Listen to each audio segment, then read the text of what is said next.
নমস্কার বন্ধুরা, তোমরা সকলে নিশ্চয়ই খুব ভালো আছো। তোমাদের সকলকে আবার নতুন একটা ব্লগে স্বাগত। তো এখন বাজে রাত্রি 8:30। মামামকে ঘুম পাড়িয়ে দিয়ে রাতের খাবারের জন্য আমি চলে এসেছি। রাতে আজকে বানাবো গোলা রুটি। ওই জন্য সমস্ত সবজি কেটে নিয়েছি। সমস্ত সবজি বলতে বাইরে গাজর ছিল, আর কিছুই ছিল না। পেঁয়াজ কুচি আর আদা কুচি দিয়ে ময়দাটা গুলে নিয়ে এবার রুটিটা তৈরি করে নিলাম। মা বললো, তুমি যেটা খাবে সেটা বানিয়ে নাও, আমি আজ ভাত খেয়ে নেবো। আর মাম্মাম তো চকোস খেয়ে, সরি চকোস না, কি কর্নফ্লেক্স খেয়ে ঘুমিয়ে গেছে।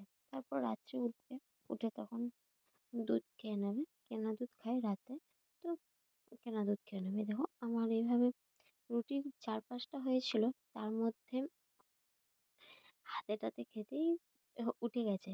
আর হচ্ছিল 3টে, তার মধ্যে আমি খেয়েছি একটা। আর এই দেখো ভাজা মিষ্টিটা জানো আমি তৈরি করেছিলাম, রস ঢোকেনি, ভিতরে না একটু শক্ত হয়েছিল। তো রুটি, মিষ্টি আর একটু সস আর লাউ গুগলির তরকারি দিয়ে আজকের রাতে ডিনারটা শেষ করলাম। তো তোমাদের যদি আমার ভিডিওটা ভালো লেগে থাকে তাহলে অবশ্যই লাইক, শেয়ার আর সাবস্ক্রাইব। Tata, bye bye. আবার দেখা হবে অন্য একটা ভিডিওতে।